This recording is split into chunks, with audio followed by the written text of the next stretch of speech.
Camille, anak, anong oras ka ba matatapos dyan sa pagsusuklay mo ng buhok? Mama, malapit na po. Kailangan maganda ako kapag lalabas ako ng bahay natin. Ay, nako. O sige na, bilisan mo na dyan dahil baka maubusan ng panindang baboy kay Aling Doring.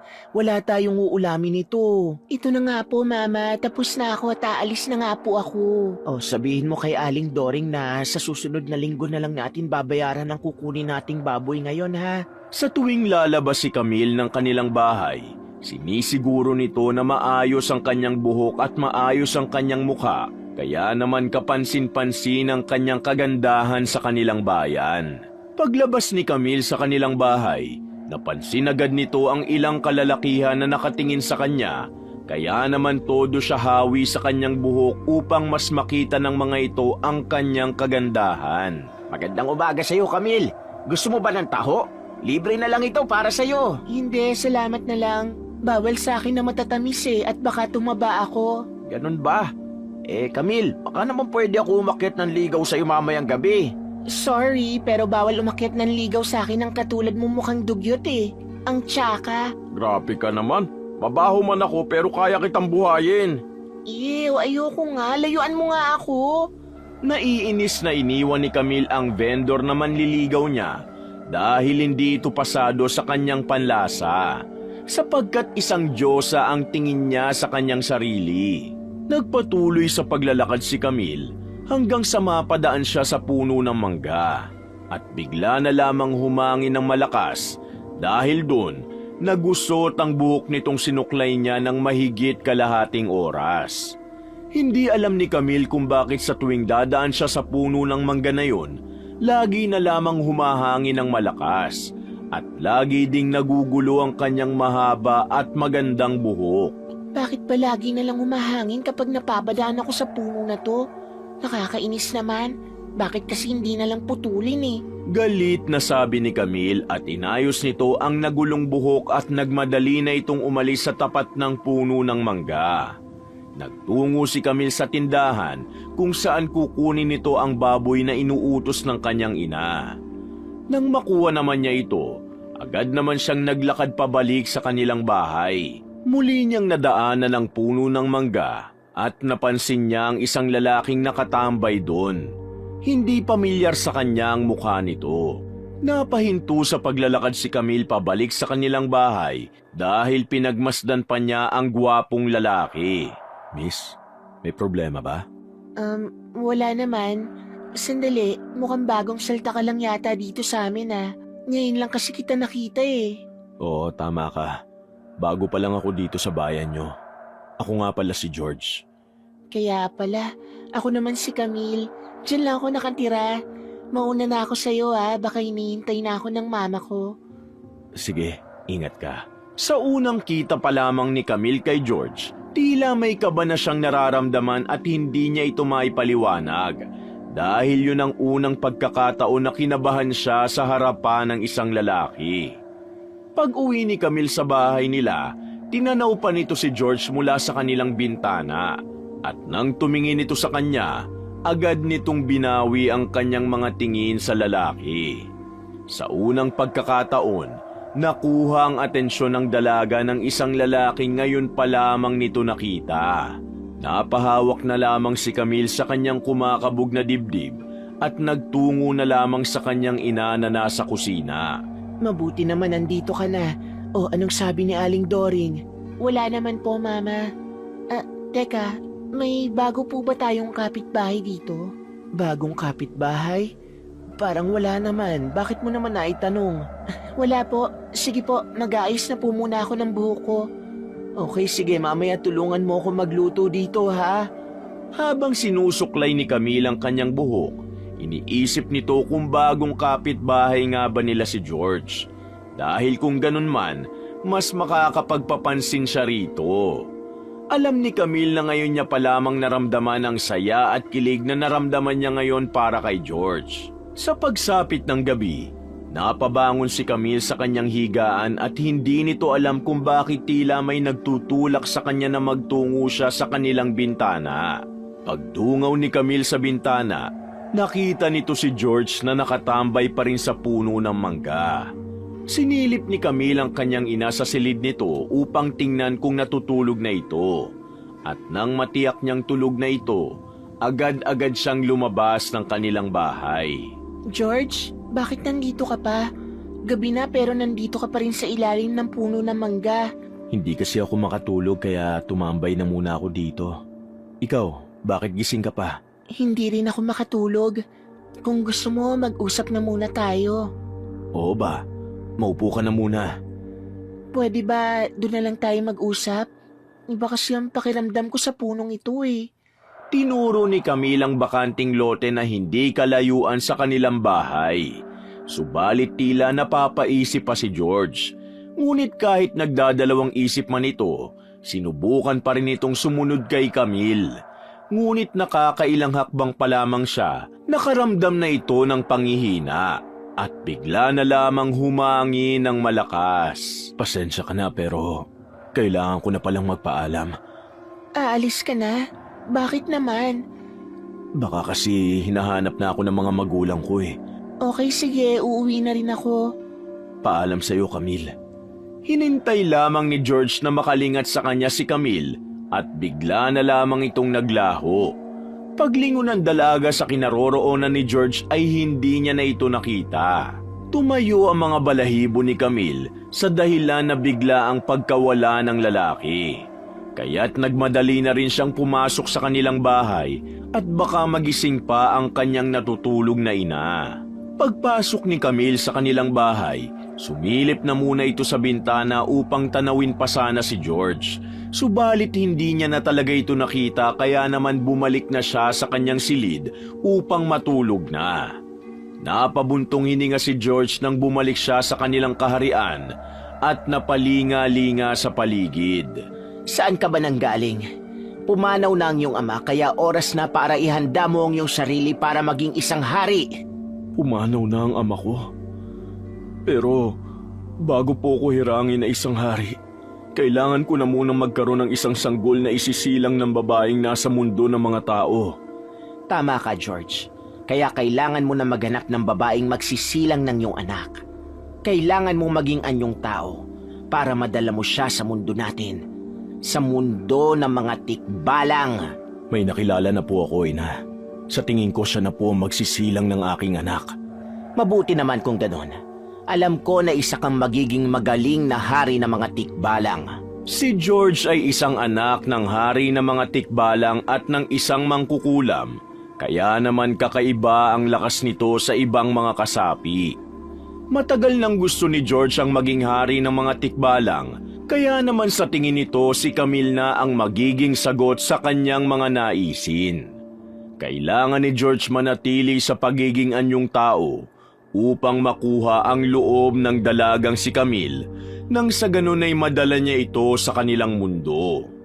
Sa tingin nito, madali lamang niyang maisasama si Camille sa mundo ng mga tikbalang dahil sa kanyang pagpapanggap bilang isang tao. Kinabukasan, maagang nagising si Camille at napansin ng ina nito ang kakaibang mga ngiti niya. Magandang umaga po, Mama. Ano po ang pagkain natin ngayon? Oh, bakit parang kakaiba yata ang mga ngiti mo? Maganda ba ang panaginip mo? Hindi lamang po basta panaginip, Mama. Sa tingin ko, nakita ko na siya. Sino naman ang nakita mo? Sandali nga. Mukhang in love yata ang anak ko, ha?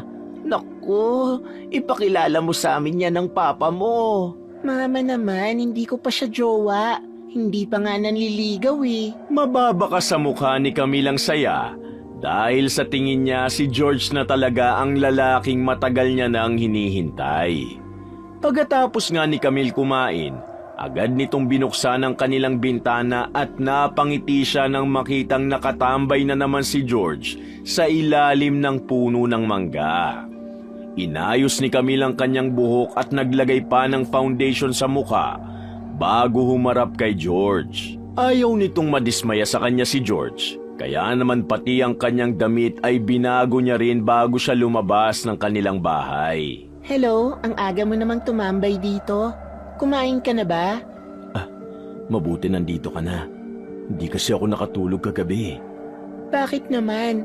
May problema ba? Iniisip kasi kita kagabi, Camille. Hindi agad nakapagsalita si Camille sa sinabi sa kanya ni George dahil nakaramdam na agad siya ng kaba. Sa pagtitinginan nilang dalawa, muli na namang humangin ng malakas at bigla na lang bumagsak ang malakas na ulan. Ngunit tirik ang sikat ng araw ng mga sandaling yun. Umuulan pero umaaraw din? Ano yun? Kapag may kinakasal na tikbalang o kaya may isang tikbalang na umiibig, umuulan at umaaraw ang panahon. Ganun ba yun? Ibig sabihin may kinakasal o umiibig na tikbala ngayon? Tama ka. Saka nga pala, gusto kong malaman mo na masaya ako kapag kausap kita, Camille. Ganon din naman ako sa'yo. Masaya ako kapag kausap ka. Gusto mo ba ipakilala kita sa mga magulang ko? Nawala ang mga ngiti ni George sa tanong na yon ni Camille. Hindi maaaring lumayo si George sa puno ng mangga dahil manghihina siya. Kaya naman tumanggi ito kay Camille. Pasensya ka na, pero hindi pa kasi ako handa para dito. Nakakahiya kasi. Bakit ka naman mahihiya? Mabait ang mga magulang ko kaya matutuwa sila sa'yo. Sa ibang araw na lang pwede? Pakiusap pa ni George kay Camille at ngiti lang ang sinagot nito sa kanya. Ngunit nagkakaunawaan naman silang dalawa at sa gitna ng kanilang pag-uusap, narinig ni Camille na tinatawag na siya ng kanyang ina. Kaya naman nagmadali na itong magpaalam kay George. Samantala, bumalik naman sa mundo ng mga tikbalang si George upang makausap ang kanyang ina dahil may gusto siyang hilingin dito. Ano? Ipapakilala ka na niya sa kanyang mga magulang? Pero manghihina ka kung lalayo ka sa puno. Ganun na nga po, ina. Kaya hihilingin ko po sa inyo na gawan nyo ng paraan kung paano ako makakatapak sa kanilang tahanan. O sige, gagawan ko ito ng paraan. Basta umiwas ka lang sa salamin. Salamat po, ina. Malapit ko na makuha ng lubos ang loob ni Camille. Kaya hihirangin na po akong isang hari. Natutuwa si George dahil nakikita na nito ang kanyang pagiging hari. At gagawin nito ang lahat upang mangyari yun. Gumawa naman ng isang ritual ang kanyang ina upang mapanatili niya ang kanyang lakas sa pagtapak niya sa tahanan nila Camille. Magaling namang kukulam ang ina ni George, kaya naman nagtagumpay ito sa ginagawa nitong ritual. Dahil doon, maaari nang tumapak si George sa tahanan nila Camille. Mahigit isang araw pinaghandaan ni George ang lahat ng kanyang sasabihin sa pagharap nito sa mga magulang ni Camille. Kaya naman nang dumating na ang araw na yon, hindi na siya natakot humarap sa mga ito. Nanliligaw ka ba sa anak namin? Kaya mo ba siyang buhayin? Papa naman, bakit ganyan agad ang tanong niyo sa kanya? Opo, nililigawan ko po si Camille at kaya ko po siyang buhayin. Sa totoo nga po, may malawak po kaming lupain at pwede po akong magtayo doon ng magiging bahay namin ni Camille. Mabuti naman kung ganon. Magiging maayos ang lagay ng aming anak. Hindi inaasahan ni George na magugustuhan siya ng mga magulang ni Camille, kaya naman ang saya nito ay walang mapaglagyan. Hindi alam ni George kung bakit ganun na lamang ang saya sa kanyang puso at tila nahuhulog na ang kanyang loob sa dalaga. Pagkatapos ng kanilang pag-uusap, nilibot naman ni Camille si George sa kanilang malawak na tahanan. Mabuti na lang nagustuhan ka ni Papa. Sabi ko naman sa'yo mababait ang mga magulang ko. Kaya nga masaya ako kasi tinanggap nila ako. Bakit kasi sinabi mong nililigawan mo ko? Ikaw talaga? Totoo naman ang sinabi ko nililigawan talaga kita. Nakangiti pang sagot ni George at hindi na alam ni Camille kung ano pa ang kanyang sasabihin dahil hindi siya makapaniwalang nililigawan na nga siya ni George. Habang nakatitig si Camille sa binata, napansin niya ang nag-iisang hibla na gintong buhok nito. Bago ito sa paningin ng dalaga, kaya naman nakuha nito ang kanyang atensyon at agad niya itong ipinaalam kay George. May gintong buhok ka? Ha? Anong gintong buhok? Sandali, kukunin ko lang ang salamin ko para makita mo. Wag! Ayoko ng salamin. Napasigaw si George at napigilan nito si Camille na kumuha ng salamin at humakbang na siya palayo dito. Naalala kasi ni George ang sinabi ng kanyang ina na iiwasan niyang tumingin sa salamin dahil makikita ng dalaga ang tunay niyang itsura. Nagmadaling umalis si George sa tahanan nila Camille dahil nakakaramdam na siya ng panghihina at baka tuluyan ng makita ng dalaga ang kanyang tunay na anyo. Samantala si Camille naguguluhan sa biglaang pag-alis ni George at nag-aalala siyang baka may nasabi siyang hindi ito nagustuhan. Pagbalik naman ni George sa kanilang mundo, napansin ng kanyang ina ang kanyang panghihina. Magpahinga ka na muna, anak. Alam ko na nangihina ka na naman. Bakit bigla na lang ako nanghina? Ano pong nangyari? Ang ritual na ginawa ko para sa pagbibigay ng lakas sa'yo ay panandalian lamang dahil hindi ka maaaring lumayo ng matagal sa mundo natin. Ina, bakit meron akong gintong buhok? Ha? Sabihin mo, umiibig ka na ba sa babaeng yon? Lumalabas ang gintong buhok ng isang tikbalang kapag nagsisimula na itong magmahal. Walang naisagot si George sa tanong ng kanyang ina dahil hindi nito alam kung umiibig na nga ba siya ng tunay kay Camille. Naguguluhan siya sa kanyang nararamdaman, ngunit alam niyang masaya siya kapag kasama ang dalagang si Camille. Naging magulo ang nararamdaman ni George kaya naman ilang araw siyang hindi na muna nakipagkita sa dalaga. Ngunit naging malungkot naman ang kanyang mga araw.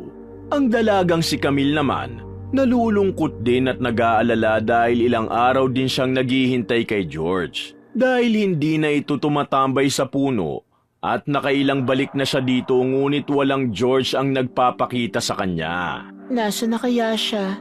Ilang araw na ako pabalik-balik sa punong to, ngunit hindi ko pa rin siya nakikita. Nalulungkot na sabi ni Camille at naisipan na lamang nitong bumalik sa kanyang bahay, ngunit nakakailang hakbang pa lamang siya. Nagulat siya nang may biglang nagbigka sa kanyang pangalan. Kumusta ka na, Camille? Pasensya ka na kung ngayon lang uli ako nagpakita sa'yo. George, ikaw nga. Bakit ngayon ka lang ulit nagpakita sa akin? Nag-alala ako ng sobra sa'yo. Nagkasakit kasi ang aking ina, kaya ngayon lang ako nakabalik. Alam mo, kaarawan ko na bukas. Gusto ko sanang ipakilala ka sa mga kaibigan ko at sa mga iba ko pang mga kamag-anak. Ha? Kaarawan mo na bukas? Kung ganun, maligayang kaarawan sa'yo bukas. Nakangitimang binati ni George si Camille sa nalalapit nitong kaarawan. May pag-aalinlangan naman ito dahil kakailanganin niya na naman na makalayo sa puno ng mangga at hindi nito alam kung kaya pa ito gawa ng paraan ng kanyang ina. May pag-aalinlangan man si George, sinabi pa rin ito kay Camille na dadalo siya sa kaarawan nito, kaya naman nagpaalam siya agad kay Camille at sinabi na may gagawin na muna siya at babalik na lamang. Mabilis namang ipinaalam ni George sa kanyang ina na kailangan niyang dumalo sa kaarawan ni Camille at kakailanganin niya ulit lumayo sa puno na kung saan nandoon ang kanyang buhay at ang kanilang mundo. Ano? Dadalo ka sa kaarawan ng babaeng yon?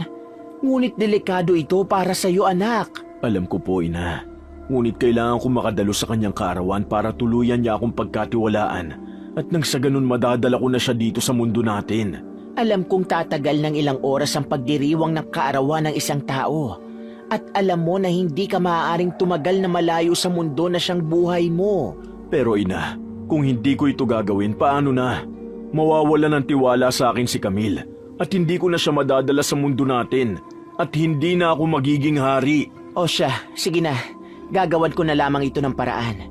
Ngunit hindi ko alam kung hanggang saan naaabot ang kapangyarihan ko. Walang nagawa ang ina ni George kundi pumayag na lamang sa kanyang kagustuhan dahil kailangan na talaga siyang hirangin bilang hari ng mga tikbalang.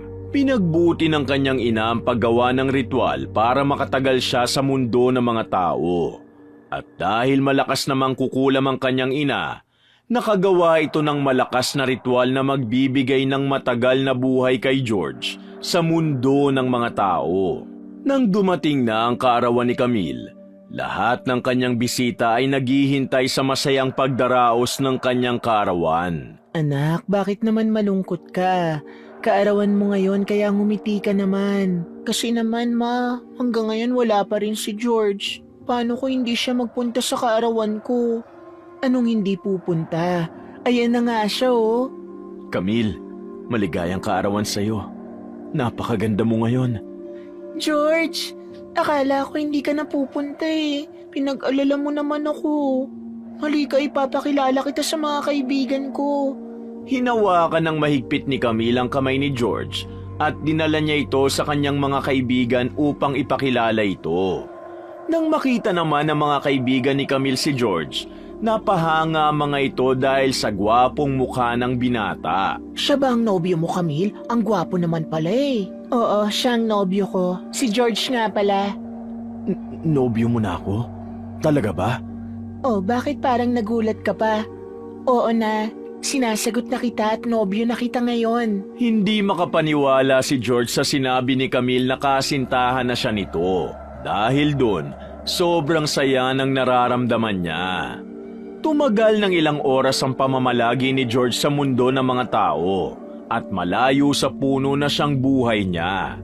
At habang nakikipag-usap naman ito sa mga kaibigan na babae ni Camille, napansin nito ang ilang kalalakihang tila galit dahil pinagsisipapan ng mga ito ang puno ng mangga.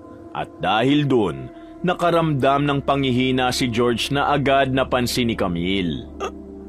Camille, pwede ba na magpunta na muna ako sa puno ng mangga? Sandali, nahihirapan ka bang huminga? Ayos ka lang ba, George? Pasensya na pero tingin ko kailangan ko nang umuwi. Ihatid na kita sa inyo. Aalalayan na lang kita sa paglalakad. Huwag na.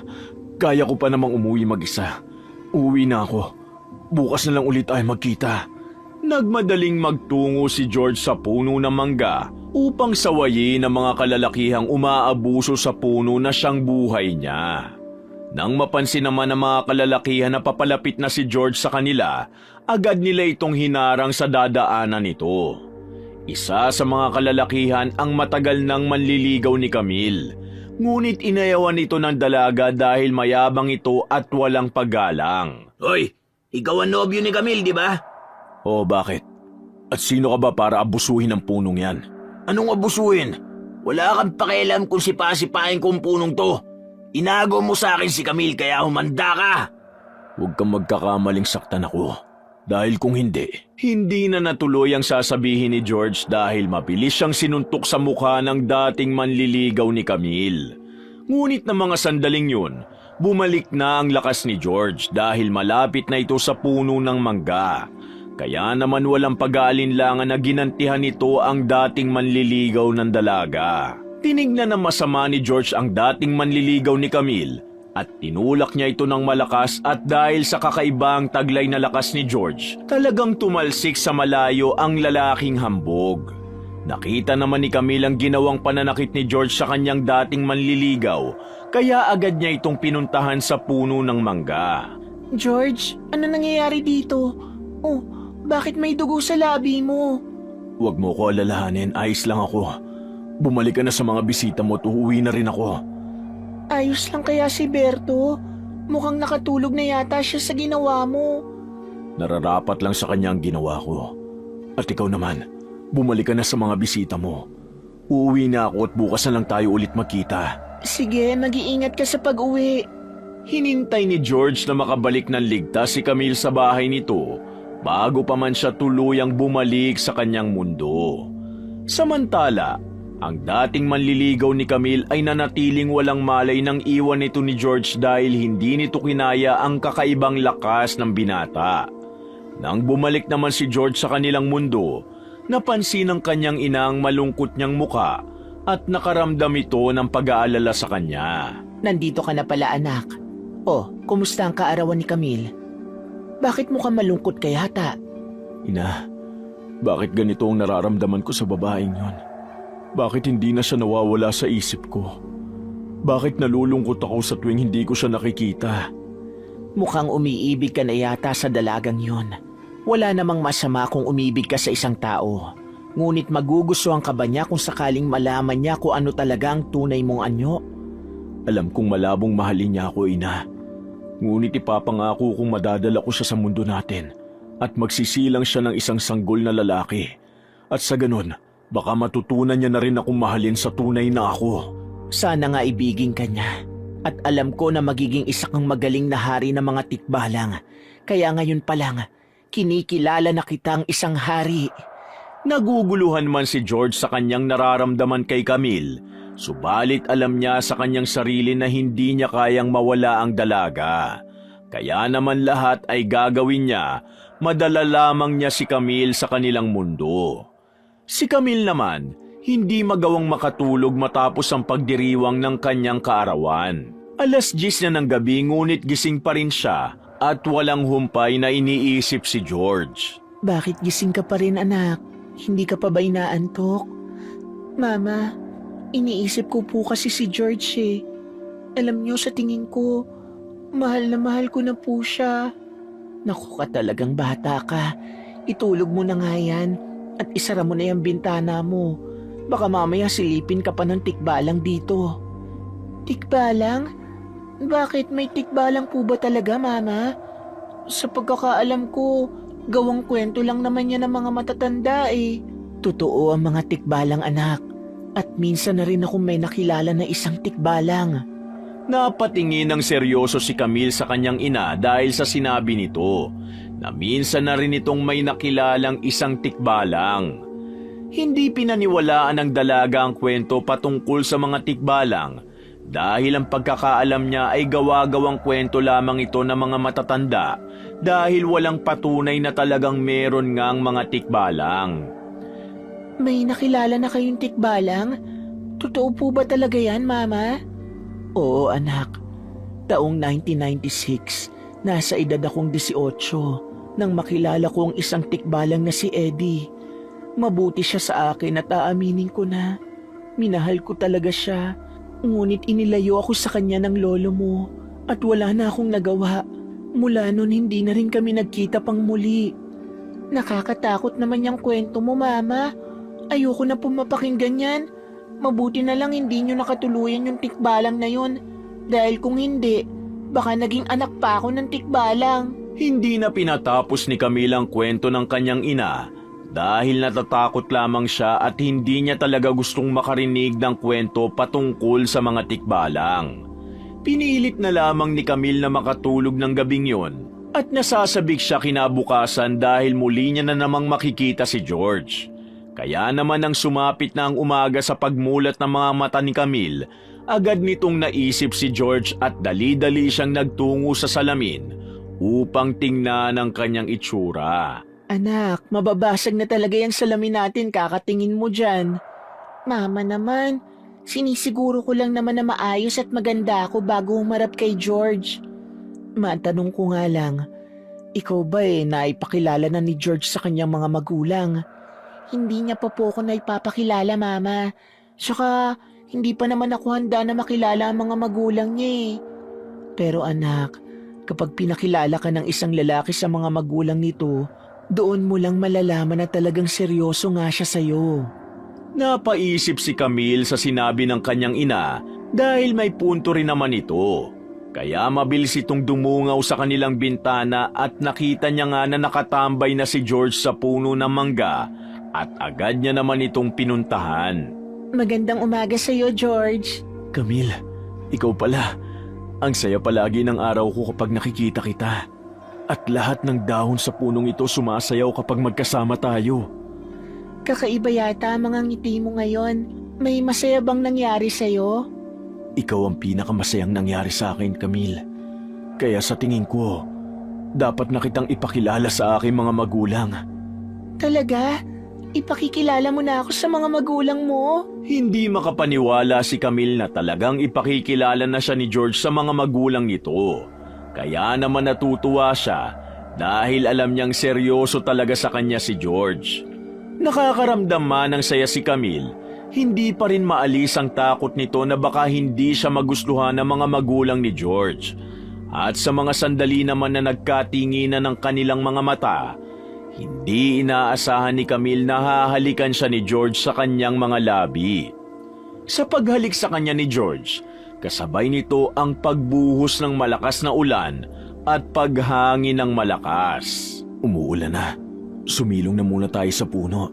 Hinalikan mo lang ako, umulan na agad na malakas. Senyalis ito na malakas ang pag-iibigan natin, Camille. Mahal na mahal talaga kita. Mahal na mahal din kita, George. At alam mo bang, lagi akong sabik na makita ka. Ganon din ako sa iyo, Camille. Alam kong magugustuhan ka ng mga magulang ko. Pero bibigyan naman kita ng panahon para makapaghanda ka pa.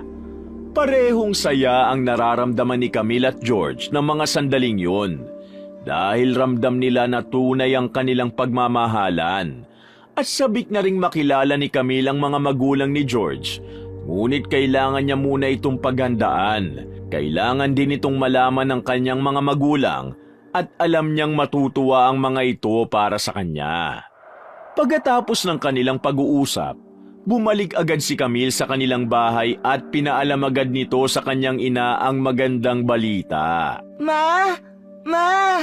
Oh, bakit ganyan ka makatawag sa akin? May masama bang nangyari? Wala po, Mama. Pero may maganda po akong balita sa'yo. Ipapakilala na po ako ni George sa kanyang mga magulang. Talaga? Maganda kung ganon. Masaya ako para sa'yo, anak. Maraming salamat po, Ma. Alam niyo ba, nakikita ko na ikakasal ako kay George. Sa tingin ko siya na po talagang lalaki na para sa akin. Labis-labis ang saya ni Camille habang sinasabi sa kanyang ina na si George na talaga ang lalaking para sa kanya at masaya rin naman ang kanyang ina para sa kanila ni George. Ngunit nakakaramdam ito ng pangamba dahil hindi pa lubusang kilala ng dalaga ang binatang si George. Anak, pwede ba kilalanin mo muna siya bago mo sabihin na siya ng talagang lalaki para sa'yo? Hindi mo pa kasi lubusang kilala ang binatang yun. Mama, hindi ko pa man lubusang kilala si George, pero alam ko na mabuti siyang tao. Nararamdaman ko po yun, kaya huwag kayong mag-alala. Nag-aalala lang naman ako sa'yo. Pero tulad ng sinabi mo na nararamdaman mo na mabuting tao naman si George, sa tingin ko sapat na yon. Pasensya ka na sa akin. Huwag kayong mag-alala, Ma. Nakakasiguro ako na mabuti siyang tao at sabik na ako na makilala ang kanyang mga magulang. Mababaka sa mukha ni Camille ang sobrang pagiging masaya nito, kaya naman hinayaan na lamang siya ng kanyang ina at pinilit nitong alisin ang pangamba. Si George naman ay masaya ding ibinalita sa kanyang ina na maisasama niya na si Camille at maipapakilala na ito sa kanyang ina at sa kanyang ama na yumao na. Kung noon ang nais lamang ni George ay maging hari ng mga tikbalang, ngayon gusto na nitong makasama ang dalagang si Camille ng panghabang buhay. Talaga? Madadala mo na ang dalagang yun dito sa mundo natin? Opo, ina. Walang mapaglagyan ng aking kasiyahan dahil makakasama ko na si Camille dito sa mundo natin. At sisiguraduhin ko na magsisilang siya ng isang sanggol. Natutuwa naman ako, anak, dahil mabilis mong nakuha ang loob ng babaeng yon. Kapag nagsilang siya ng isang sanggol, sisiguraduhin ko magiging mabuti akong ama at hari sa mundo natin.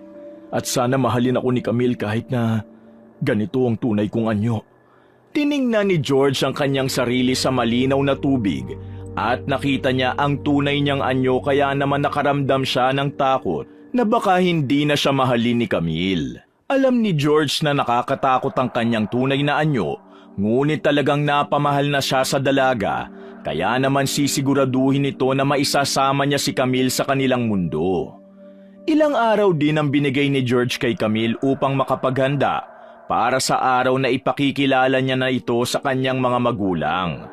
Sa muling pagkikita naman ni George at Camille, sinabi ng dalaga na handa na nitong makilala ang mga magulang ng binata. George, gusto ko sanang sabihin na handa na akong makilala ang mga magulang mo.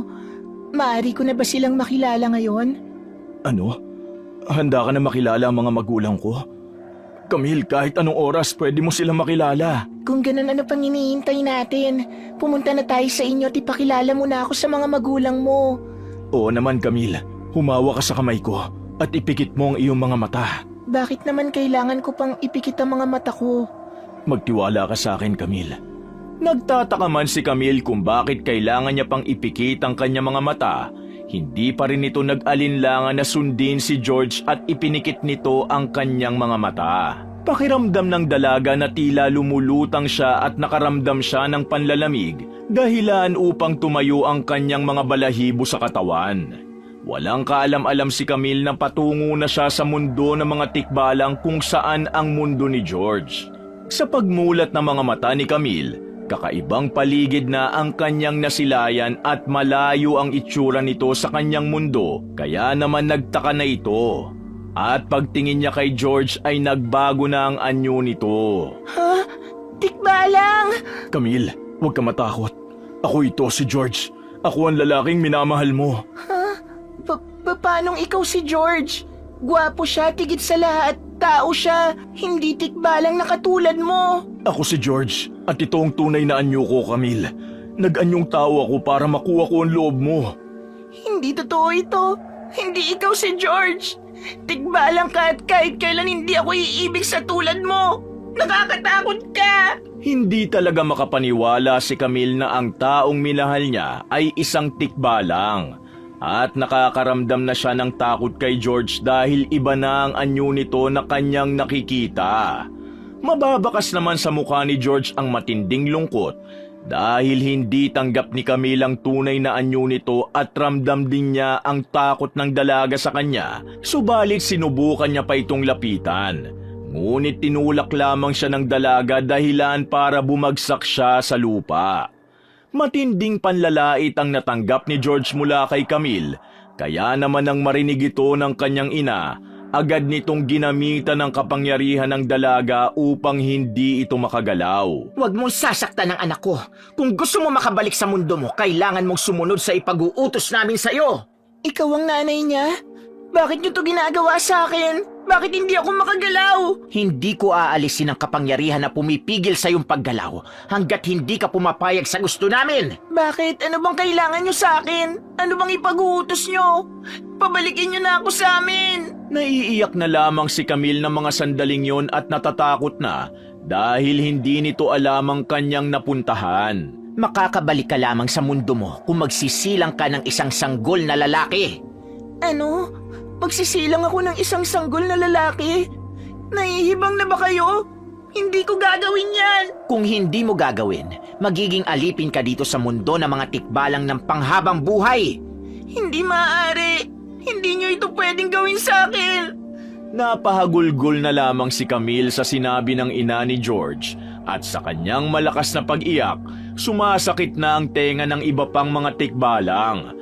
Kaya minabuti na lang na patulugin na muna siya sa silid ni George. Nang makatulog si Camille dahil sa kapangyarihan ng nanay ni George, nagawa ng binata na pagmasdan ng magandang mukha ng dalagang si Camille. Tumulo ang mga luha ni George dahil naaawa siya kay Camille at hindi nito kayang makitang nahihirapan ng dalaga. Kaya naman kinausap nito ang kanyang ina. Ina, maaari ba na ibalik na lamang natin siya sa kanyang mundo? Ano ba yung sinasabi mo dyan? Hindi siya makakabalik sa mundo ng mga tao kung hindi niya isisilang ang inyong magiging anak. Ngunit ina, naaawa po ako sa kanya dahil hindi naman siya masamang tao. At higit sa lahat, mahal ko na po ang babaeng ito. At nasasaktan ako kapag nahihirapan siya. Magtigil ka! Hindi ka magiging hari kung hindi siya magsisilang ng isang sanggol, kaya alisin mo yung awa mo sa kanya. Hindi na nakuha pang mga tuwira ni George sa kanyang ina dahil ramdam niya ang galit nito at kung ipipilit niya ang kanyang kagustuhan, baka mas lalo lamang mapahamak ang dalagang si Camille. Walang nagawa si George kundi bumalik sa kanyang silid at muling pagmasdan na lamang si Camille. Subalit nang magising ang dalaga, napasigaw na naman ito nang makita siya. Lumayo ka sa akin! Lumayo kang tigbalang ka! Uminahon ka, Camille. Hindi naman kita sasaktan. Manloloko ka! Nag-anyong tao ka para linlangin ako at isama sa mundo mo kaya wala na akong tiwala sa'yo! Oo, tama ka. Niloko kita. Pero ang pagmamahal ko sa'yo ay tunay, Camille. Gustuhin man kitang ibalik sa mundo mo ngunit hindi maaari. Hanggat hindi ka nagsisilang ng sanggol na magiging anak natin at tihirangin bilang prinsipe ng mga tikbalang. Sa tingin mo ba hayaan ko na magsilang ako ng sanggol na magiging prinsipe ng mga tikbalang? Hindi ako makakapayag. George, nagmamakaawa ako sa'yo. Kung talaga mahal mo ko, tutulungan mo akong makabalik sa mundo ko. Hinawakan ni Camille ang kamay ni George upang magmakaawa dito na tulungan siya na makabalik sa kanyang mundo. Subalit lumayo lang ito sa kanya at binaliwala nito ang paghingi niya ng tulong, kaya naman mas lalo siyang nagalit kay George. Tanging ang pagsilang lamang ng sanggol ang paraan para makabalik si Camille sa kanyang mundo. Ngunit paano ito mangyayari kung sa pagtingin pa lang nito sa itsura ni George, nababalot na ito ng takot. At kahit gustuhin man ni George na makabalik si Camille sa mundo nito, wala rin itong magagawa kundi ang kumbinsihin ng dalagang makapagsilang ito ng isang sanggol na lalaki. Kumain ka na, Camille, para magkaroon ka ng lakas. Ayoko! Hindi ako kakain ng mga pagkain nyo dahil baka kung ano pang nilagay dyan! Ako ang naganda ng mga pagkain na yan. At wala ako nilagay dyan na makakasama sa'yo, Camille. Bakit hindi ka nalang makipagtulungan sa akin? Kailangan kong maging hari, ngunit kailangan magkaroon ako ng anak sa'yo. At kapag nangyari yun, makakabalik ka na sa mundo mo. Isa kang tikbalang. Sa tingin mo gugustuhin ko na magkaanak sa'yo? Kung ganon, magiging alipin ka rito habang buhay. Nanginig ang buong katawan ni Camille sa sinabing yun ni George na magiging alipin siya habang buhay sa mundo ng mga tikbalang. At kapag nangyari yun, hindi na nito makikita ang kanyang mga magulang. Kaya naman nag-isip ito ng maayos para sa kanyang ikabubuti. Iiwan na sana siya ni George na mga sandaling yun, ngunit agad niya itong pinigilan at hinarangan ang dadaanan nito. Sandali. Maaari bang bigyan mo muna ako ng panahon para makapag-isip? Naguguluhan pa kasi ako. Walang problema sa akin. Pero kailangan nating ipakita sa mga kapwa ko tikbalang na nagkakaunawaan tayo. Nang sa ganon, isipin nilang pumapayag ka na magsilang ng isang sanggol para hindi ka nila saktan. Sige, gagawin ko yan. Kahit natatakot ako sa'yo. Alam ko nakakatakot ang aking itsura. Pero hindi kita kayang saktan, Camille. Pero niloko mo pa rin ako. Nag-anyong tao ka para mahulog ang loob ko sa'yo, kaya masasabi ko na masama ka. Hindi napigilan ni George na tumulo rin ang kanyang mga luha sa harapan ni Camille dahil nasasaktan siya sa mga sinasabi nito sa kanya. Ngunit tanggap niya sa sariling nagkamali siya at alam niyang hindi talaga siya kayang tanggapin ang dalaga. Nakaramdam naman ang kirot sa kanyang puso ang dalagang si Camille nang makita nito ang pagtulo ng mga luha ni George. At hindi niya akalaing umiiyak din pala ang tikbalang na tulad nito. Aalis na ako. Kumain ka na at magpahinga. Aalis ka na agad? Sandali. Pwede mo ba akong ilibot sa mundo nyo? Naiinip na ako dito sa silid mo. Gusto mong ilibot kita sa mundo namin? Oo. Gusto kong makapaglibot sa mundo nyo. Walang problema sa akin.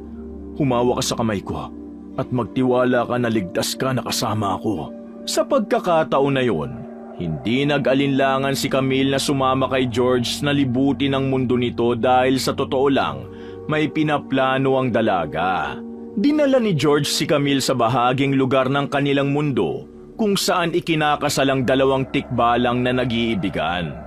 Namangha naman ang dalagang si Camille sa lugar na pinagdalan sa kanya ni George at masasabi niyang tahimik at maaliwalas ang mundo ng mga tikbalang.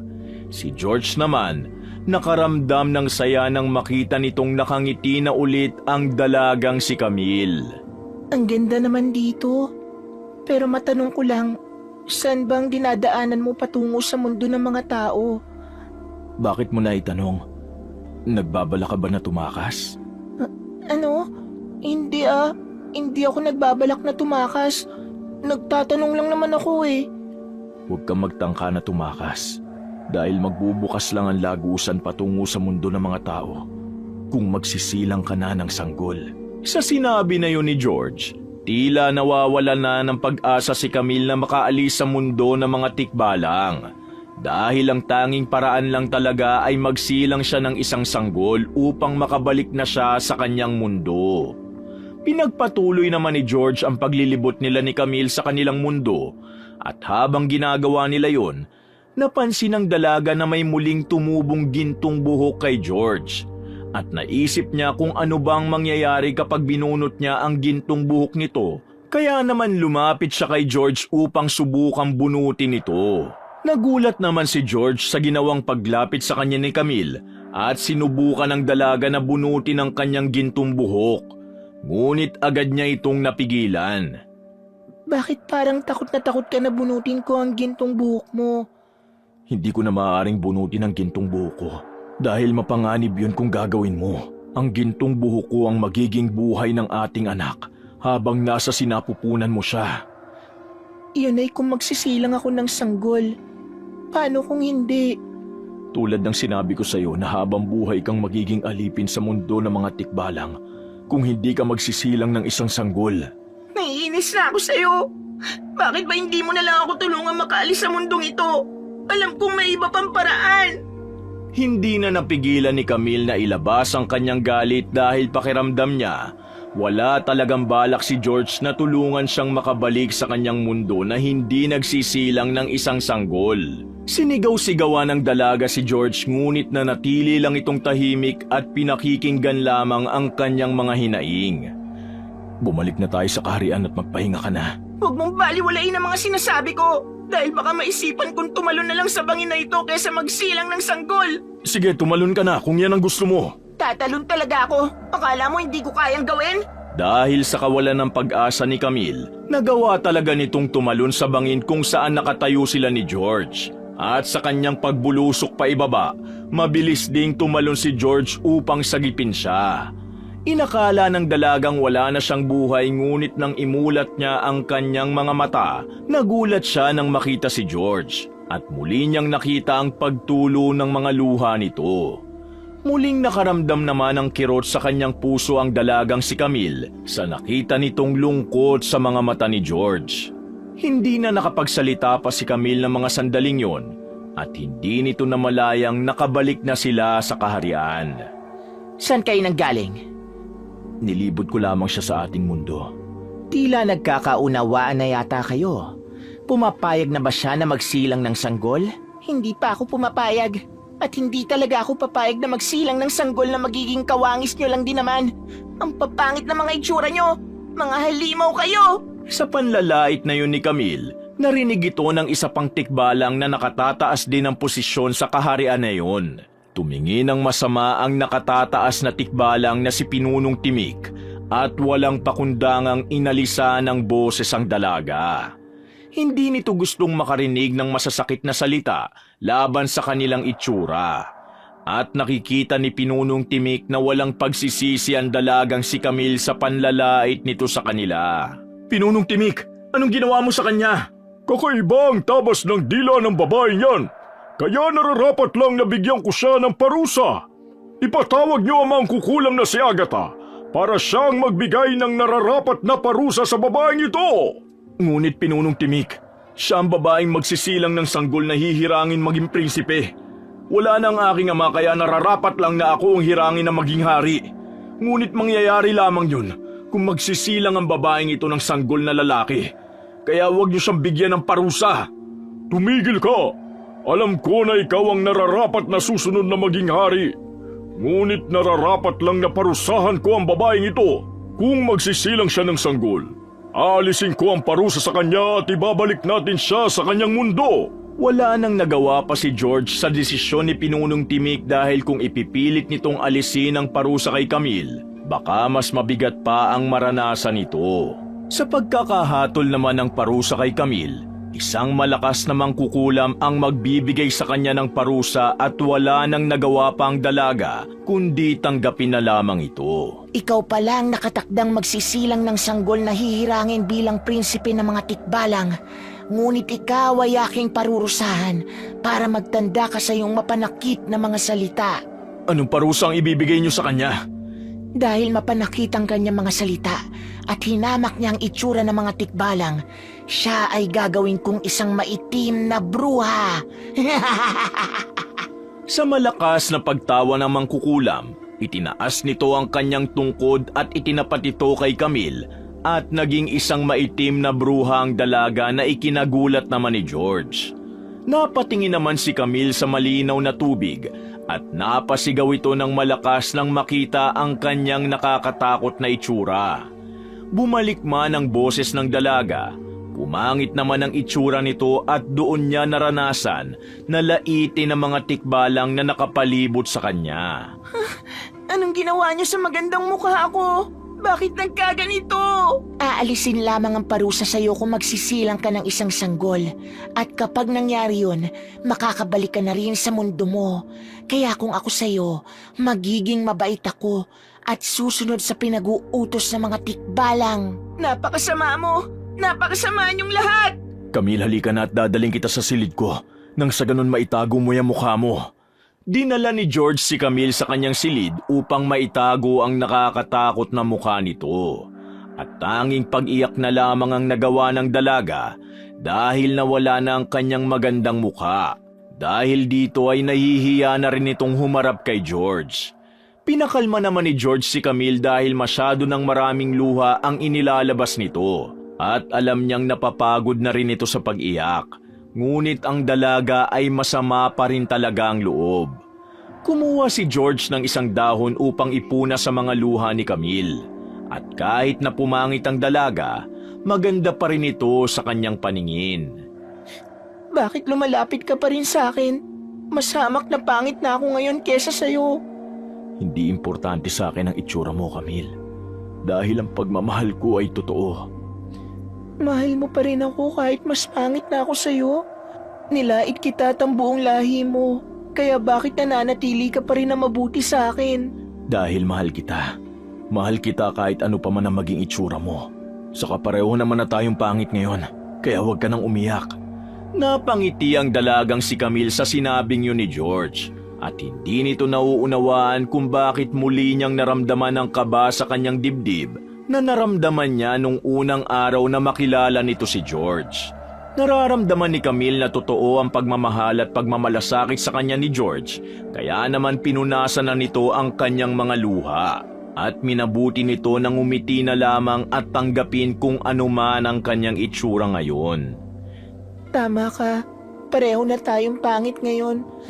Kaya titigil na ako sa pag-iyak. Mabuti naman kung ganun. Matulog ka na para makapagpahinga ka na rin. Pasensya ka na sa mga nasabi ko sa'yo noon. Nilait kita kahit na mabuti ka sa akin. Hayaan mo na yun. Wala lang yun sa akin. At huwag ka mag-alala dahil nag-iisip pa rin ako na ibang paraan kung paano ka makakabalik sa mundo mo. Wala namang ibang paraan kundi magsilang ako ng isang sanggol, di ba? Para makabalik ako sa mundo ko. At wala akong magagawa kaya pumapayag na ako na magsilang ng isang sanggol. Totoo ba ang narinig ko? Pumapayag ka na? Hindi makapaniwala si George sa sinabi ni Camille. Kaya naman labis-labis ang saya nito at nagawa pang yakapin ni George ang dalagang si Camille. Sa pagkakayakap naman ni George sa kanya, doon nagsimula ang kanilang mainit na pagtitinginan at naganap na nga ang matagal nang inaasam ni George. Binigay na ng tuluyan ni Camille ang kanyang sarili kay George at dahil doon, nanumbalik ang pagmamahal niya rito. Kumusta na ang lagay mo? Maayos naman ang lagay ko, George. Pero nakakaramdam ako ng ilang pagpitik mula sa loob ng tiyan ko. Ano kaya ito? May nararamdaman kang pagpitik sa iyong tiyan? Hindi ako maaaring magkamali. Nasa sinapupunan mo na ang sanggol na magiging prinsipe ng mga tikbalang. Ano pong sinasabi niyo? Kanina lang po may naganap sa amin ni George kaya paanong nasa sinapupunan ko na ang sanggol? Nasa mundo ka ng mga tikbalang, Camille. At ang mga pangyayari dito ay mabilis. Kaya naman nasa sinapupunan mo na agad ang sanggol. Hindi makapaniwala si Camille na nasa sinapupunan na niya ang sanggol na hihirangin bilang isang prinsipe. Kaya naman walang mapaglagyan ang saya ng ina ni George at ibinalita nito sa buong kaharian na isisilang na mamayang gabi ang prinsipe ng mga tikbalang. Hindi alam ni Camille ang kanyang magiging reaksyon dahil magiging isang ina na siya ng ganun kabilis.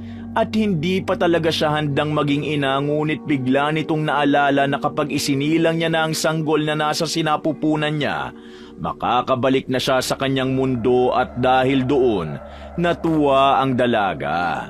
Ihanda mo ang sarili mo, Camille, dahil isisilang na ang ating anak at masisilayan na natin siya. Kapag naisilang ko na ang anak natin, makakabalik ba agad ako sa mundo ko? Oo, Camille. Makakabalik ka na agad sa mundo mo. At may iiwan kami ng anak mo dito. Nako, sabik na akong makitang muli sina Mama at Papa. Makakabalik na ako sa mundo ko. Masayang masaya si Camille dahil pagkasilang nito sa sanggol na nasa sinapupunan niya, makakabalik na siya sa kanyang mundo. Ngunit nalulungkot naman si George dahil kapag bumalik na si Camille sa mundo nito, hindi niya na ito maaaring makita pa. Nang sumapit ang gabi, hinanda ng buong kaharian ang kanilang mainit na pagtanggap sa isisilang na sanggol na kanilang magiging prinsipe. At si Camille naman ay nag-umpisa ng makaramdam ng pagsakit ng kanyang tiyan, kaya naman labis nag-alala si George sa kanyang mag-ina. Hindi ko na kaya. Ang sakit na. Camille, kumapit ka lang sa kamay ko at hindi kita iiwan. Lalabas na siya, George. Lalabas na ang anak natin. Oo, Camille. Lalabas na ang anak natin. Ang sakit, George. Huwag mong bibitawan ang kamay ko. Pakiusap. Malakas na sigaw ang pinakawalan ni Camille nang ilabas nito ang kanilang anak ni George. At tanging pag-iyak na lamang ng kanilang anak ang narinig ni Camille at nawalan na ito ng malay. Sobrang nag-alala si George kay Camille dahil sa pagkawala ng malay nito. Ngunit sinabi ng kanyang ina na magigising din ito at babalik ang lakas, kaya naman kinuha ni George ang kanilang anak at pinakita niya ito sa kapwa niya mga tikbalang. At naghiyawan ang mga ito nang masilayan na nila ang sanggol na hihirangin na prinsipe ng mga tikbalang. Masayang masaya ang lahat na isinilang na rin ang sanggol at ilang sandali pa, nagising na rin si Camille na katabi ang kanyang anak. Ngunit nagtataka siya dahil isang anyong tao ang kanilang anak. Camille, ito na ang anak natin. Tao ang anak natin? Hindi siya tikbalang? Nagulat si Camille na makita na isang anyong tao ang anak nila ni George. At sa mga sandaling yun, naramdaman nito ang pagmamahal niya sa kanyang anak. Tao ang anyo ng anak natin sa umaga. Ngunit pagsapit ng gabi, siya ay magiging tikbalang. George, kailangan kong madala ang anak natin sa mundo ko. Tulungan mo ako na makabalik na kasama siya. Gusto mong isama ang anak natin sa pagbabalik mo sa mundo mo? Pero hindi yun maaari. Kung talagang mahal mo kami ng anak mo, gagawa ka ng paraan para maisama mo siya sa mundo ko. Hindi ko hahayaan na maiwan ang anak ko dito at dito siya lalaki. George, gumawa ka naman ng paraan. Mahal ko kayo at hindi ko rin gugustuhin na magkaalayo kayo ng anak natin. Sige, gagawa ko ng paraan, huwag ka mag-alala. Dahil sa labis na pagmamahal ni George kay Camille at sa kanilang anak, nagawa nitong makiusap sa kanyang ina na buksan na ang lagusan patungo sa mundo ng mga tao. Hindi nag-alinlangan si George na humingi ng tulong sa kanyang ina dahil tanging ito lang ang kanyang malalapitan at ito lang ang alam niyang tutulong sa kanila ni Camille. Nagtungo si George sa gilid ng kanyang ina upang humingi ng tulong dito at kahit walang kasiguruhan sa kanyang gagawin, ipinagpatuloy pa rin niya ito. Anong ginagawa mo dito, anak? Ina, hihingi sana ako ng tulong sa iyo na buksan mo na ang lagusan patungo sa mundo ng mga tao. Kailangan nang bumalik ni Camille sa kanyang mundo. Huwag ka magmadali, anak, dahil magbubukas ang pintuan ng lagusan ng mga tao kapag umedad na ng 5 araw ang iyong anak at makakabalik na rin si Camille sa kanyang mundo. Ngunit ina, kailangang isama ni Camille ang aming anak sa mundo ng mga tao dahil hindi ko gugustuhin magkalayo ang mag-ina ko. Hindi makapaniwala ang ina ni George sa kanyang kagustuhan dahil lalabag ito sa patakaran ng mga tikbalang. At dahil doon, maaari siyang maparusahan at alisan ang karapatan na maging isang hari ng mga tikbalang, kaya naman agad itong tinutulan ng kanyang ina. Naging tutol man ang kanyang ina sa kanyang kagustuhan, ipinilit pa rin niyang tulungan siya nito na makaalis ang kanyang mag-ina sa mundo ng mga tikbalang. Hindi pwede. Hindi pwede ang gusto mo. Kapag ipinagpilitan mo yan, maaalisan ka ng karapatang maging isang hari ng mga tikbalang. Wala na akong pakialam kung hindi man ako maging hari. Basta mailayo ko lang ang mag-ina ko rito. Ina, nakikiusap ako na tulungan mo ko. Ikaw lang ang makakatulong sa akin. Kasing buti mo talaga ang iyong ama. Hindi ko maipapangako na mabubuksan ko ang lagusan patungo sa mundo ng mga tao. Ngunit susubukan ko. Niyakap ni George ang kanyang ina dahil handa siya nitong tulungan kahit ba maging mapanganib ang kanilang gagawin. Sinubukan ng ina ni George na buksan na ang lagusan patungo sa mundo ng mga tao. Ngunit nabigo ito dahil kinakailangan na umedad na muna ng 5 araw ang anak nila ni Camille bago mabuksan ang lagusan patungo sa mundo ng mga tao. Kaya naman walang nagawa sina George at Camille kundi hintayin na umedad ng 5 araw ang kanilang anak. At habang hinihintay nila ang araw na yun, pinagplanuhan na nilang mabuti ang kanilang magiging hakbang sa pagbubukas ng lagusan patungo sa mundo ng mga tao. Ilang araw na lang ang hihintay natin, Camille.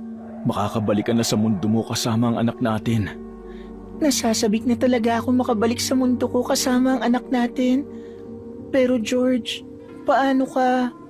Camille, alam mo naman na hindi ako maaaring magtagal sa mundo ng mga tao dahil narito ang buhay ko. Pero kahit ganon, mararamdaman mo pa rin ang presensya ko. Nalulungkot ako kasi hindi ka namin makakasama ng anak mo. Sandali, Camille. Yung mukha mo, unti-unti nang bumabalik sa dati. Bumabalik na ang mukha mo. Nang mapansin ni George ang pagbabalik ng mukha ni Camille, agad itong nagtungo sa tubig upang makita ang mukha nito. Gumuhit sa mga labi ni Camille ang magandang ngiti nito nang makitang bumalik na ng tuluyan ang kanyang magandang mukha at makinis na balat. Nagkaroon naman ng konting lungkot sa puso ni George dahil iniisip nito na baka muli siyang layuan at ayawan ni Camille dahil sa bumalik na ang tunay niyang itsura. Oh, bakit parang bigla ka yatang nalungkot? May problema ba? Bumalik na ang tunay mong itsura. Kaya naman wala na akong lakas ng loob na humarap pa sa'yo. Ano bang sinasabi mo dyan? Kahit bumalik na ang itsura ko, mahal pa rin kita, George. Totoo ba ang narinig ko? Mahal mo ko kahit isa akong tikba lang? Hindi na mahalaga kung ano man ang itsura mo at kung ano man ang tunay mong anyo. Tanggap kita at mahal kita, George, kahit na tikba lang ka pa. Maraming salamat, Camille. Minahal mo ko kahit na ano pa ako. Niyakap ni George si Camille at naramdaman niya ang totoong pagmamahal nito sa kanya kaya mas nagkaroon ng dahilan si George upang maitakas ang kanyang mag-ina sa mundo ng mga tikbalang dahil ayaw niyang mahirapan ang mga ito. At kahit pa maiiwan siya sa kanilang mundo, pinili pa rin ito ang ikabubuti ng kanyang mag-ina. Habang hinihintay naman nila ang 5 araw na edad ng kanilang anak, nilaan nila ang kanilang oras sa masasayang bagay. Dahil gusto ni George na may maiwan sa kanya na magandang alaala ang kanyang mag-ina sa oras na bumalik na ito sa mundo ng mga tao. Alam ni George na malulungkot siya ng sobra kapag nakabalik na si Camille sa mundo nito kasama ang kanilang anak. Kaya naman ginawa nitong espesyal na ang natitirang araw na kasama si Camille at ang kanilang anak na pinangalanan naman nilang Noah. Nagtungo si Camille at George sa bahaging lugar kung saan ikinakasal ang mga tikbalang at kahit wala pang basbas ang kanilang pagmamahalan, humarap sila sa ribulto ng Diyos ng mga tikbalang. Anong ginagawa natin dito? Hindi ba dito kinakasal ang mga tikbalang na nagmamahalan? Tama ka, Camille. At kahit wala pang basbas ng mga tikbalang ang pagmamahalan natin, gusto kitang pakasalan ngayon. Ngunit yun ay kung gusto mo rin. Pakakasalan mo na ako ngayon? Talaga? George, gusto ko magpakasal sa'yo at makasama ka habang buhay, ngunit hindi maaari, di ba? Maiiwan man ako sa mundo ng mga tikbalang, ngunit mararamdaman niyo pa rin ang anak natin ang presensya ko. Nalulungkot man si Camille dahil hindi maaaring sumama si George sa mundo ng mga tao. Kahit ganun pa man, walang pag-alinlangan si Camille na pinakasalan si George sa harapan ng Diyos ng mga tikbalang. Ang pagmamahal na kanilang nararamdaman sa isa't isa ay ang naging lakas nila para harapin ang nalalapit na pagsubok sa kanilang buhay. Nang sumapit na ang ika-5 araw na edad ng kanilang anak, muling sinubukan ng ina ni George na buksan ang lagusan patungo sa mundo ng mga tao. Ngunit bago pa man ito magbukas, naabutan sila ng mangkukulam na si Agatha. Kaya naman pinatawag nito ang lahat ng mga tikbalang at ipinaalam nito kay Pinunong Timik ang pagtataksil ng ina ni George. Hindi hinayaan ni Pinunong Timik na makabalik si Camille sa mundo ng mga tao kasama ang anak nito. Kaya naman buong tapang na hinarap ni George ang mga mandirigmang tikbalang sa kanilang mundo.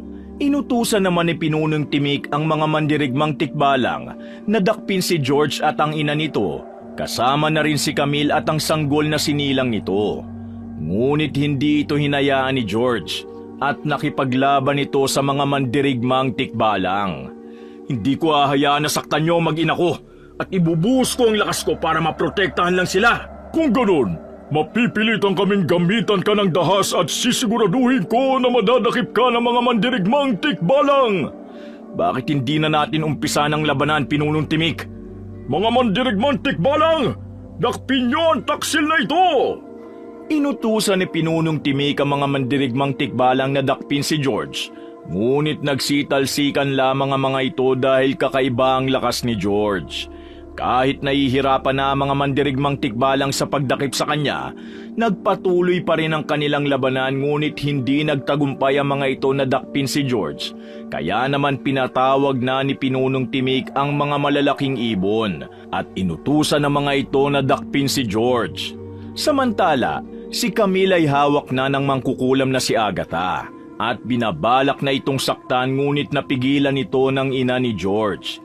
Huwag ka magkakamaling saktan siya, Agatha, dahil ako ang makakalaban mo. Sa tingin mo ba kakayanin mo ang kapangyarihan ko? Kung makikipaglaban ka sa akin, sisiguraduhin ko na wawakasan ko ang buhay mo. Bakit hindi natin subukan ang kapangyarihan mo kung talagang mahihigitan nito ang kapangyarihan ko? Bitawan mo si Camille at tayo magharap. Walang pag-aalinlangan na nilabanan ng ina ni George ang mangkukulam na si Agatha. At sa unang pagtutuos ng kanilang mga kapangyarihan, natalo ng ina ni George si Agatha. Ngunit hindi pa rin ito sumuko. Inilabas nito ang kanyang tinatagong lakas dahilan para matalo sa labanan ng ina ni George. Si George naman, patuloy na nakikipaglaban sa mga malalaking ibon at nakita nito na dinadasalan na ni Agatha si Camille para mabura ang mga alaala nito bago pa man ito makabalik sa mundo ng mga tao. Tigilan mo siya! Kung ayaw mong akong tumapos sa buhay mo, Agatha! Katulad ka rin ng iyong ina na masyadong mayabang, ngunit hindi mo rin ako kayang talunin. Yun ang akala mo. Anak ako ng isang malakas na tikbalang at ng isang mangkukulam. Kaya sisiguraduhin ko na tatapusin ko ang buhay mo! George, sa likod mo! Sigaw ni Camille nang makita nito ang pinakamalaking ibon na nasa likuran na ni George. Sa pagharap naman ni George sa kanyang likuran, mabilis siyang nadakip ng pinakamalaking ibon. Ngunit hindi siya nagpatalo dito at nagawa niyang sumakay sa likuran nito dahilan para mawala ng balanse ang ibon at itinarak niya sa likuran nito ang kanyang matutulis na sungay at doon bumagsak ang pinakamalaking ibon. Dahil doon, naglaho na lamang ito bigla kasama ang iba pang mga ibon. Nakaramdam naman ng takot ang mangkukulam na si Agatha dahil sa ipinapakitang kakaibang lakas ni George. Tunay nga na malakas kang tikbalang, ngunit hindi sapat ang lakas mo para talunin ako. Ang dami mo pang sinasabi. Bakit hindi na lang natin simulan ang ating laban? Huwanda ka sa hagupit ng kapangyarihan ko. Tinutok ng mangkukulam na si Agatha ang kanyang tungkod kay George upang simulan na ang kanilang laban. Hindi naman nagawang makakilos ni George nang gamitan na siya ng kapangyarihan ng mangkukulam na si Agatha, kaya naman nahirapan siyang labanan nito. Ngunit nag-isip siya ng kanyang gagawin para makawala sa kapangyarihan ng mangkukulam. Pumikit si George para ipunin ang kanyang lakas, saka nito naramdaman ang unti-unting pagdaloy ng kapangyarihan sa kanyang katawan. At sa pagdilat nito, bumulusok ang apoy na nagmumula sa kanyang mga mata. Dahil sa nag-aalab na mga mata ni George, nasunog nito ang kaliwang kamay na mangkukulam na si Agatha at nakuha niya ang makapangyarihang tungkod nito at itinarak niya sa dibdib ng mangkukulam. Paalam sa'yo, Agatha! Kakaiba talaga ang lakas at kapangyarihan mo. Naghingalo ang mangkukulam na si Agatha at tinanggap nito ang kanyang pagkatalo kay George. Si Camille naman napunta sa kamay ni Pinunong Timik at hindi na nito hahayaan na makabalik pa ito sa mundo ng mga tao. Hinarap naman ni George si Pinunong Timik at handa niya rin itong labanan kahit pamalaki ang respeto niya rito. George, sinayang mo lang ang pagkakataon mo na maging isang hari dahil lang sa babaeng ito. Wala akong pinagsisisihan sa ginawa ko dahil mahal ko si Camille at ang aming anak. Kaya nakikiusap ako, Pinunong Timik. Hayaan mo na makabalik siya sa kanyang mundo kasama ang anak namin. Hindi maaari ang gusto mo at dahil sa ginawa mong pagtataksil, hinahatulan ko ang babaeng ito ng kamatayan. Binunot ni Pinunong Timik ang kanyang sungay para subukang tapusin ang buhay ni Camille. Ngunit agad na humarang si George para protektahan si Camille at sa likod niya, doon na itarak ni Pinunong Timik ang sungay nito. Tumulo naman ang mga luha ni Camille nang makitang nahihirapan ng huminga si George at nag-aalala siya na baka mawala ito. George, mabuhay ka para sa amin ang anak mo. Huwag mong hayaan na mawala ka sa amin. Camille, huwag kang umiyak dahil hindi ako mawawala. At titiyakin ko na makakabalik ka sa mundo ng mga tao kasama ang anak natin. Tumabi ka dahil hindi pa tapos ang laban ko. Muling ipinikit ni George ang kanyang mga mata at inipon ang kanyang natitira pang lakas para labanan ulit si Pinunong Timik. Nabalot ng malakas na liwanag ang buong katawan ni George, dahilan para mahirapang imulat ni Pinunong Timik ang kanyang mga mata. Sa pagbubukas naman ng mga mata ni George, taglay na nito ang kanyang likas na kapangyarihan mula sa kanyang ama at ina. Hinanda naman ni Pinunong Timik ang kanyang sarili para labanan si George at hindi nito hahayaan na makabalik pa si Camille sa mundo ng mga tao bilang kaparusahan sa pagtataksil ni George sa kanilang lahi. Ilabas mo na ang lahat ng kapangyarihan mo, George!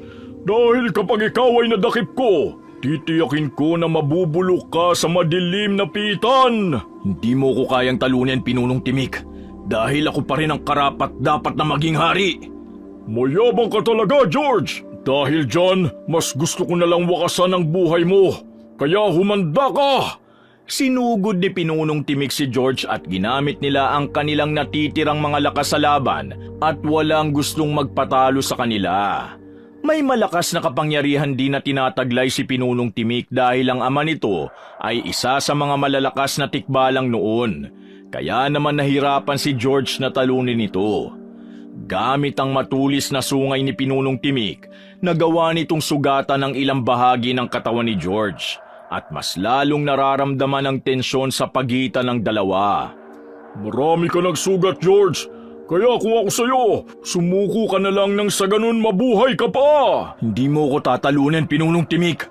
Nagsisimula pa lang ang tunay na laban kaya humanda ka. Sige, laban pa! Nang tuluyan ko ng wakasan ang buhay mo! Muling inatake ni Pinunong Timik si George para wakasan na ang buhay nito. Ngunit laking gulat niya nang muling magliwanag ang buong katawan ni George at bigla na lamang siyang tumalsik. Tumama ang katawan ni Pinunong Timik sa puno at nabitiwan nito ang kanyang matulis na sungay at nakaramdam na ito ng panghihina. Lumapit si George at kinuha nito ang kanyang sungay upang itarak sa dibdib nito. Ngunit pinigilan ito ni Camille. George, wag! Itigil mo na to. Hindi mo kailangang wakasan ang buhay niya. Ayokong maging mapanakit ka. Camille, patawarin mo ako kung nakikita mo ako sa ganitong sitwasyon. Ngunit ginagawa ko lang ito para protektahan kayo ng anak natin. Tama na. Ayoko nang makita kang nahihirapan.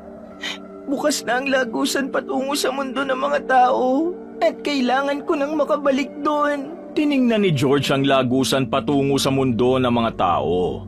At bukas na nga ito. Kaya naman mahigpit na nitong niyakap si Camille at ang kanilang anak. Inakala ni Camille at George na tapos na ang laban.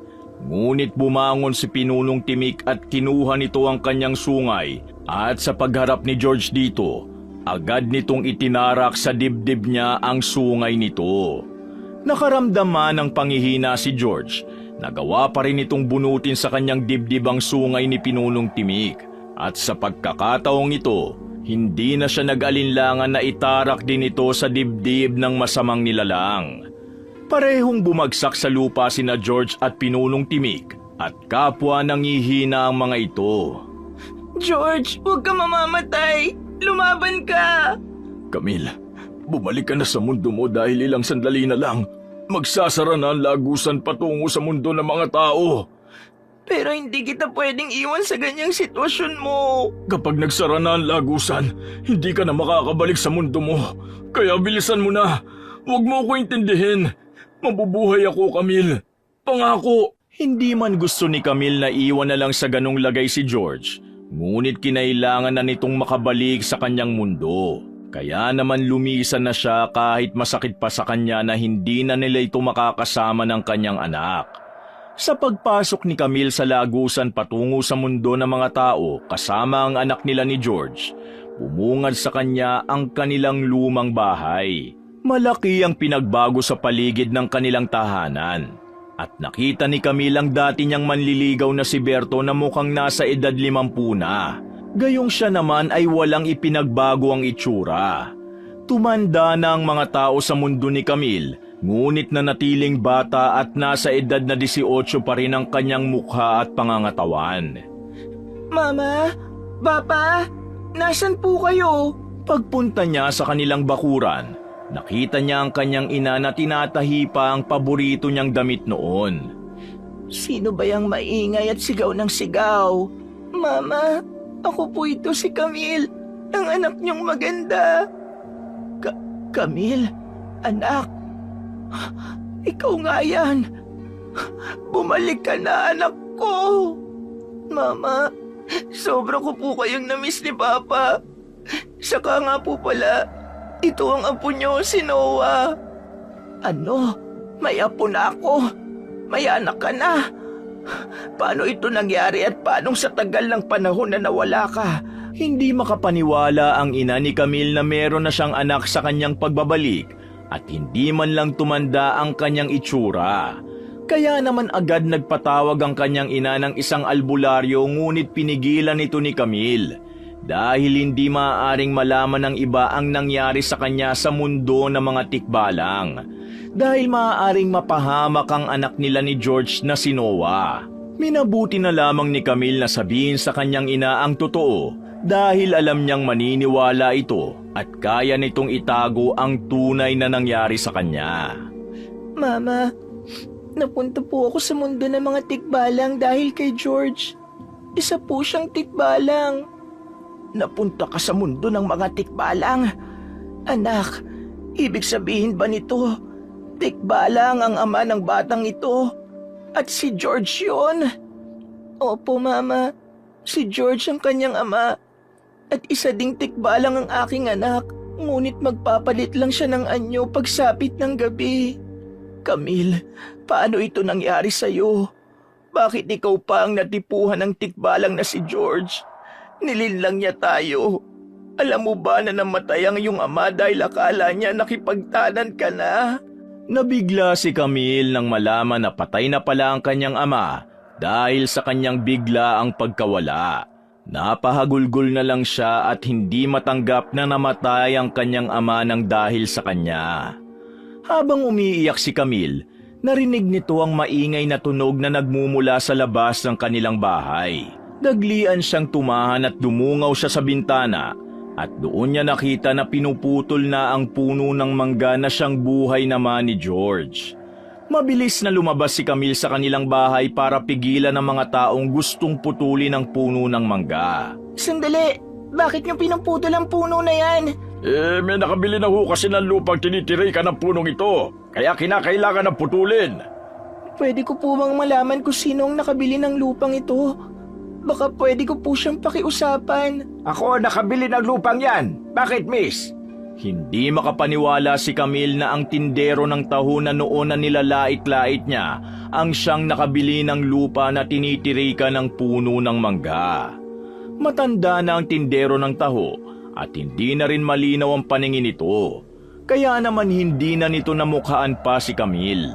Sinubukan pakiusapan ni Camille ang dating tindero ng taho, ngunit hindi ito pumayag sa kanyang pakiusap at pinagpatuloy pa rin ang pagputol sa puno ng mangga. Tumutulo ang mga luha ni Camille habang pinuputol ang puno dahil nag-aalala siyang baka nasasaktan si George. Ngunit wala siyang nagawa kundi umiyak na lamang. Bakit ka ba umiiyak sa pagputol nila sa puno ng mangga? Hindi ba gusto mong ang putulin ang puno na yan dati pa? Noon po yun, Mama. Pero ngayon nasasaktan ako na pinuputol nila ang puno ng mangga. Dahil nandun si George. Nasa loob ng puno na yun si George. Opo, Mama. Buhay ni George ang puno na yun, kaya paano na siya? Gusto ko sana siya ulit makita. Pero paano? Napahagulgol na lamang si Camille nang tuluyan ng maputol ang puno ng mangga na siyang buhay ni George dahil hindi niya na mararamdaman pa ang presensya nito. Lumipas ang panahon, umedad na sa 5 taon ang anak nila ni George at naging mabuti itong bata. At sa tuwing dudungaw si Camille sa kanilang bintana kasama ang kanyang anak, dumadaan ang malakas na ihip ng hangin na tila yumayakap sa kanilang mag-ina. Mama, tingnan niyo po, may buhok. Gintong buhok? Noah, anak, dinalaw tayo ng papa mo. Bumalik siya. Bumalik ang papa ko? Kung gano'n, nasan po siya? Gusto ko po siyang makita at makasama, Mama. Anak, baka hindi pa pwede. Pero mararamdaman natin ang presensya niya. Niyakap ni Camille ang kanyang anak at ramdam niya sa puso niyang buhay pa si George at binabantayan lamang sila ng kanyang anak. Umaasa siya na sana'y muli niyang makita si George at gusto niyang mayakap ito muli. Ngunit tanging presensya na lamang nito ang kanyang nararamdaman. Hindi man nagkasama sina Camille at George sa mundo ng mga tao, masaya pa rin siya dahil may iniwan sa kanya si George, ang mabait at matalino nilang anak na si Noah. Wakas!